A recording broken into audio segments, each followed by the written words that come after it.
Hi, I'm Dr. Mark Lewinter, licensed acupuncturist at Metro Acupuncture in Atlanta, Georgia.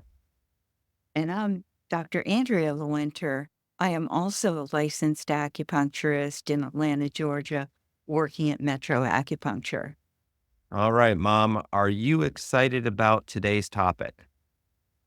This is a lively topic, and as a parent, this will be very significant to me. That's right. All right. We're going to talk about a quote, and it is the holiday season. We just finished Thanksgiving. How was your Thanksgiving? It's great.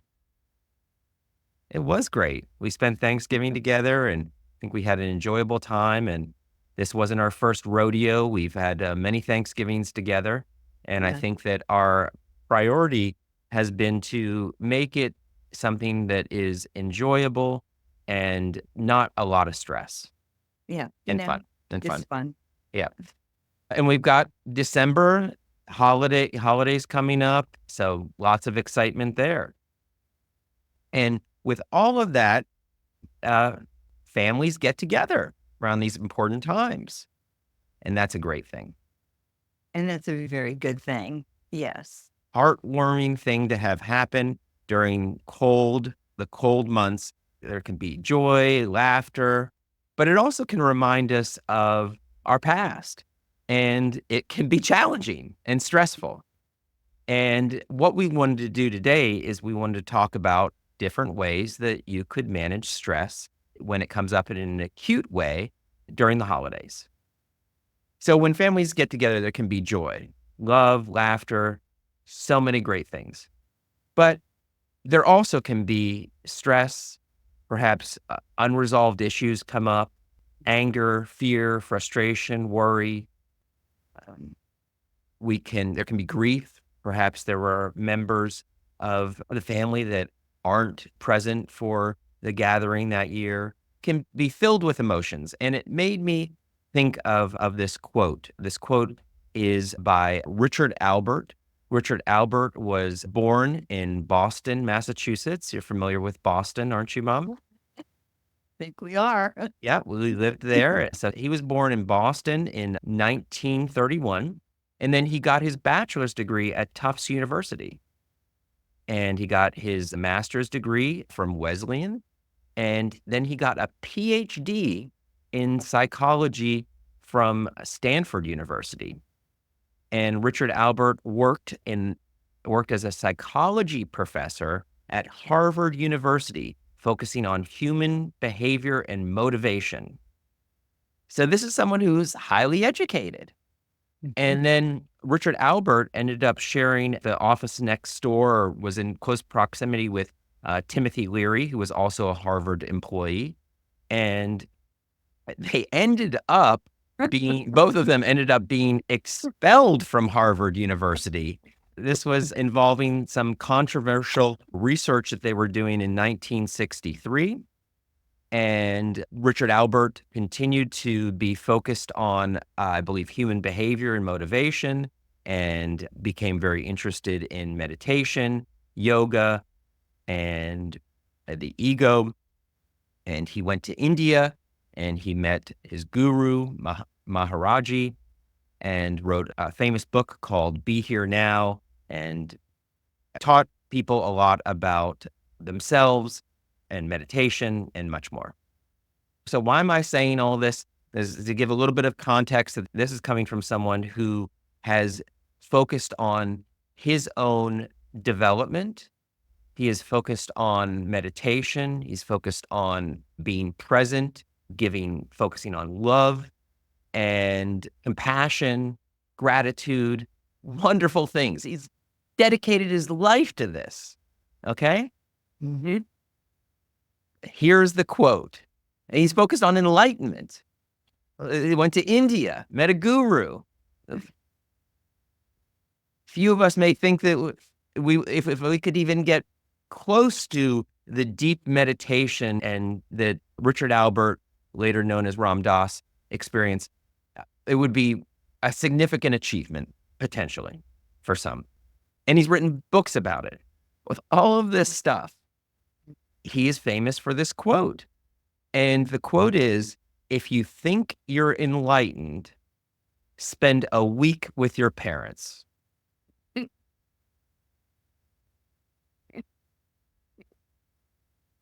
So I notice you're laughing. So now I've And been as talking a a lot. parent, As a parent, yeah. So I've been talking a lot. So now it's your turn.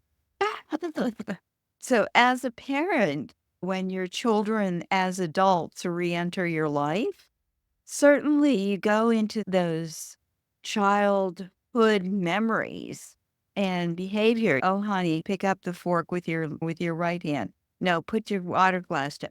But your child now is an adult. So it sometimes is hard for a parent to remember that first we were a protector, then we were a manager, and then we were the CEO where we were just overlooking and giving a little bit of guidance. But now the role has changed dramatically in that we can still be interested in our children, but they're adults now. They're on their own path.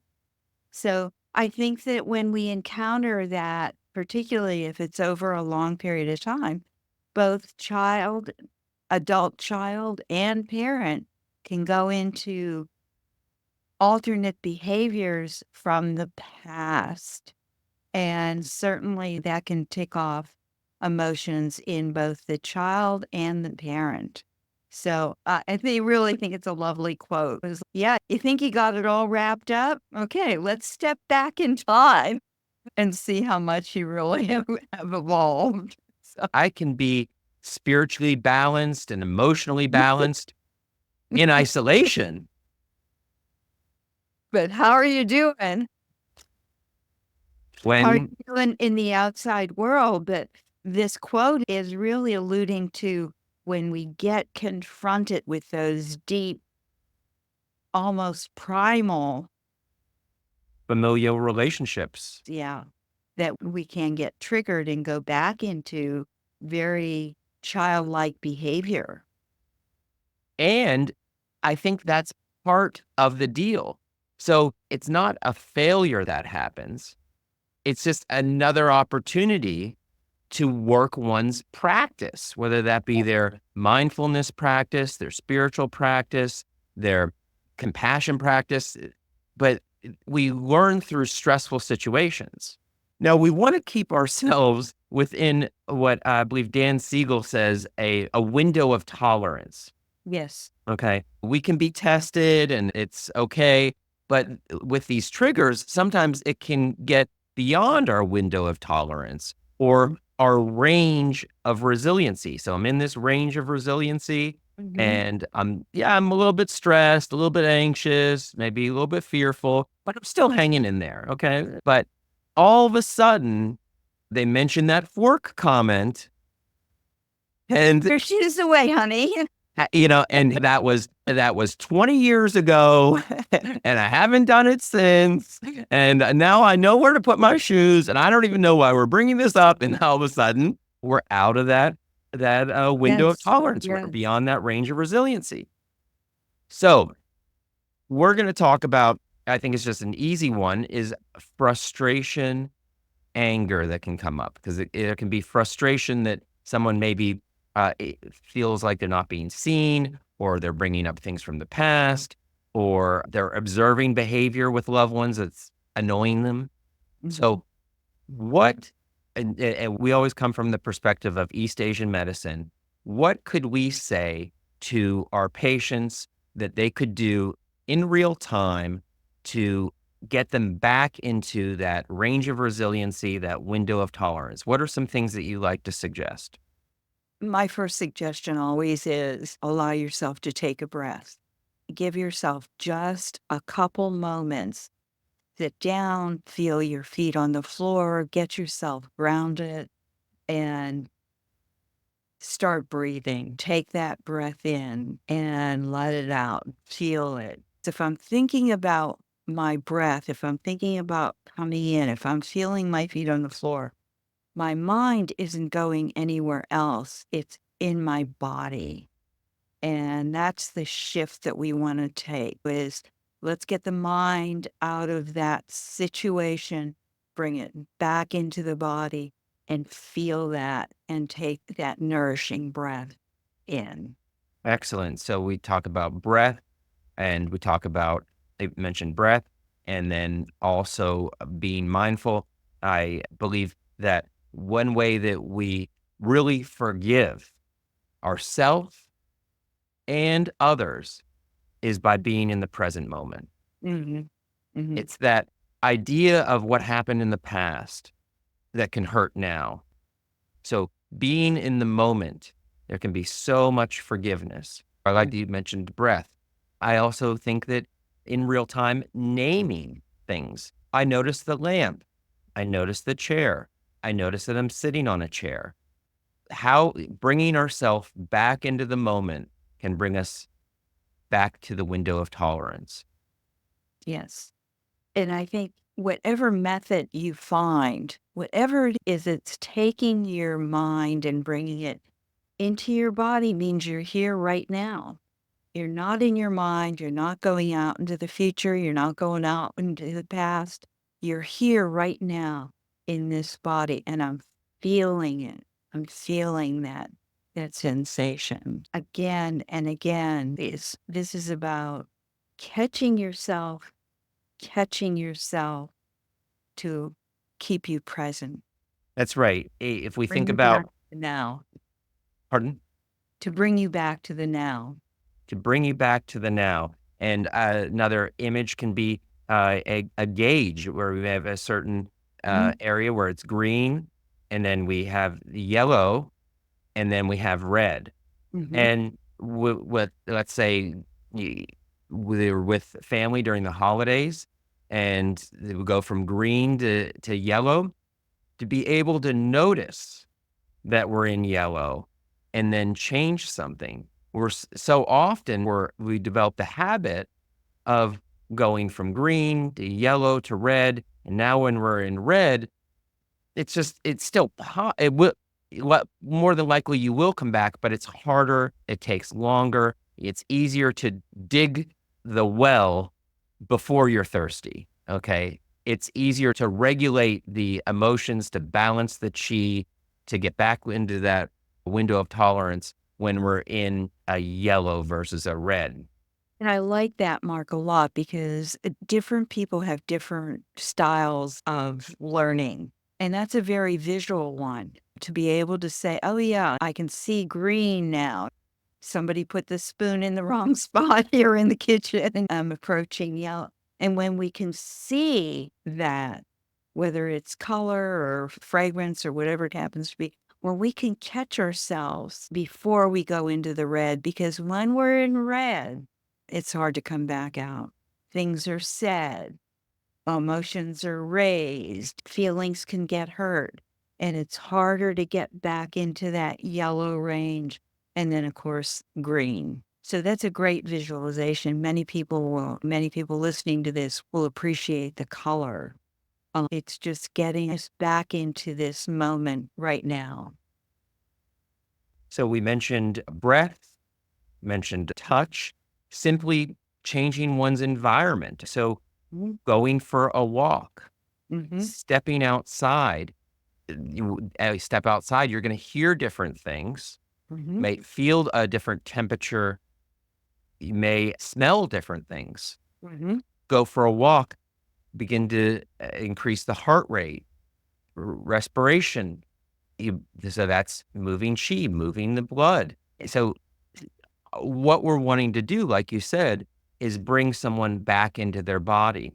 Also, there can be an awareness of what's happening in the body when we get to that yellow, when we get to the top part of our range of resiliency, our window of tolerance. Does the jaw tighten? Do Mm-hmm. we notice a constriction in the chest? Do shoulders tighten?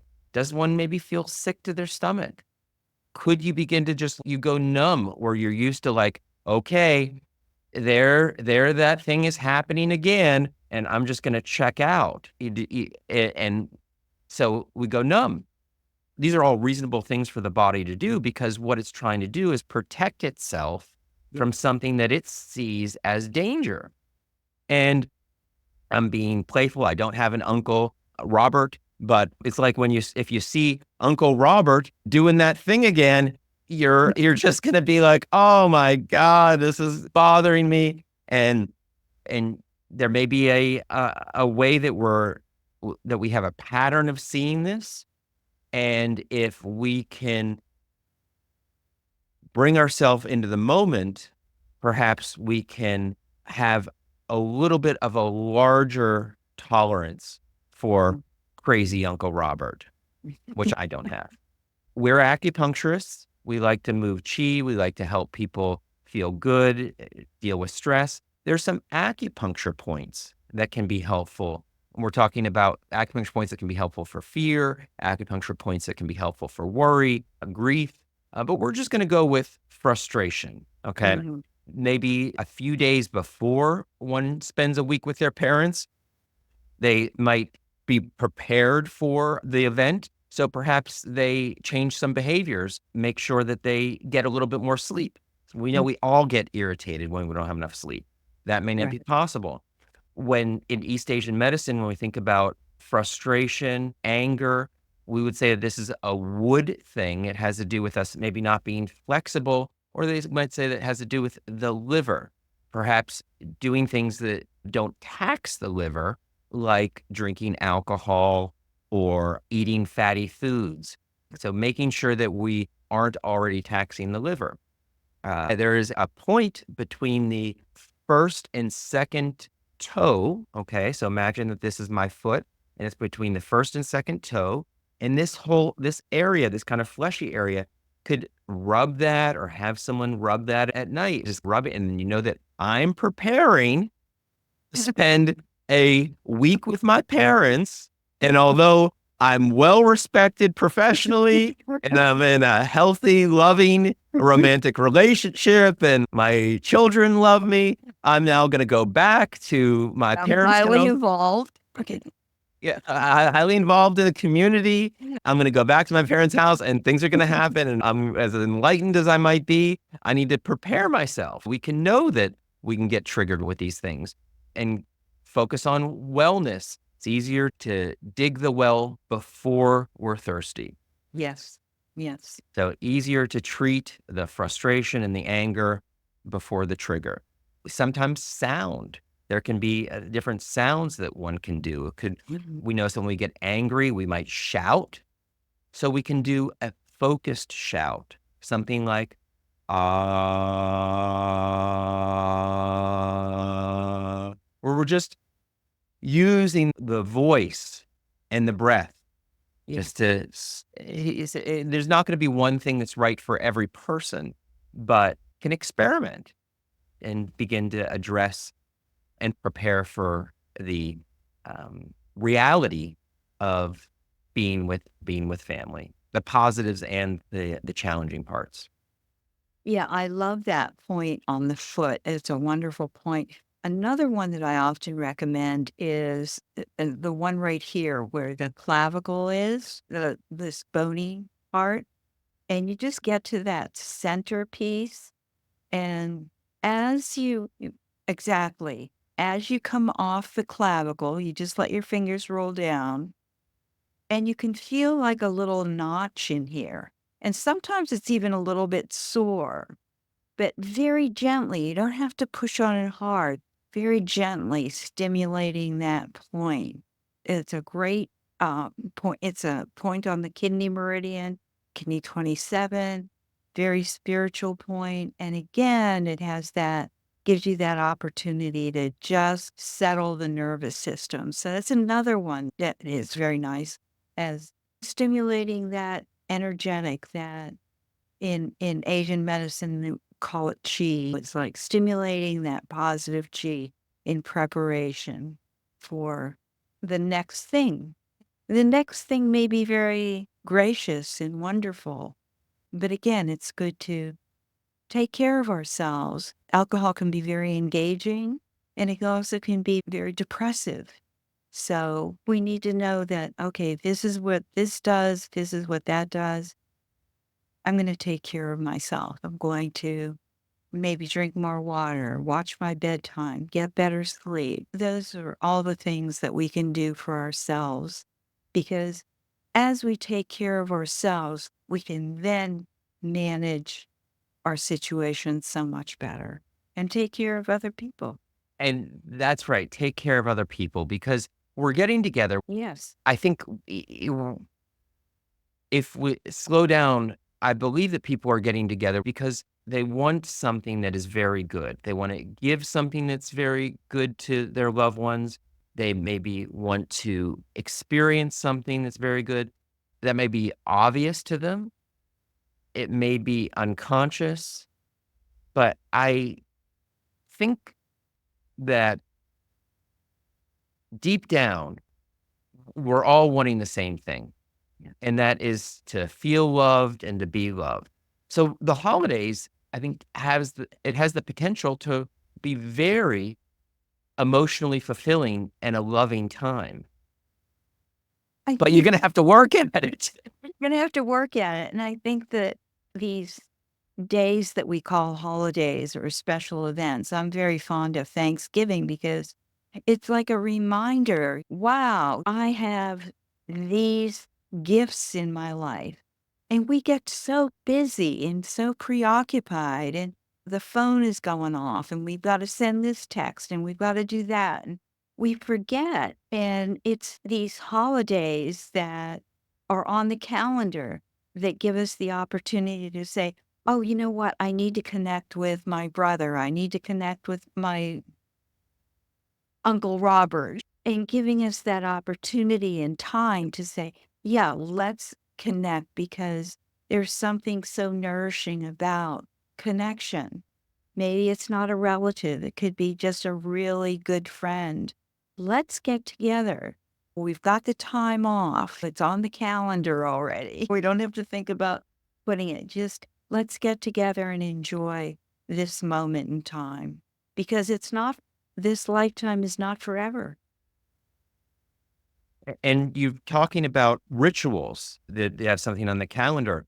And we're also creatures of habit. So we may think, oh, I know exactly how this is going to be. This is the time that the turkey's going to be done. This is the time that we're going to do whatever we do next. We can imagine that we know what it's going to be like.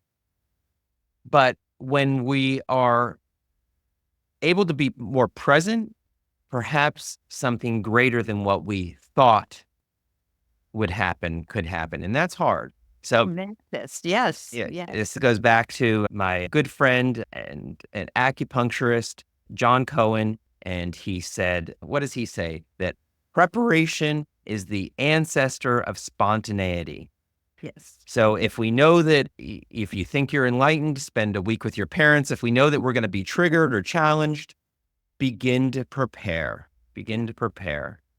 So that and with that preparation, there can be the spontaneity, I think open to the abundance, whatever that, whether that is, whether it's support, whether it's love, maybe getting together with ones that provides clarity on direction on where you want to spend the next year, what do you want to do with your life, your personally or professionally. So there can be great gifts, you know, physical or tangible gifts and intangible gifts that happen. And it's harder to get those gifts when we're dysregulated. Yes. Yes. Yeah. Right. Well, happy holidays to everyone. And if you need some holiday preparation because that you're going to be triggered or challenged, uh, us at Metro Acupuncture would like to see if we can help you feel better. And we are in Sandy Springs. You can get information about us on our website, which is metroacupuncture.com. And we look forward to meeting you in person. And thank you for your listening. Thank you.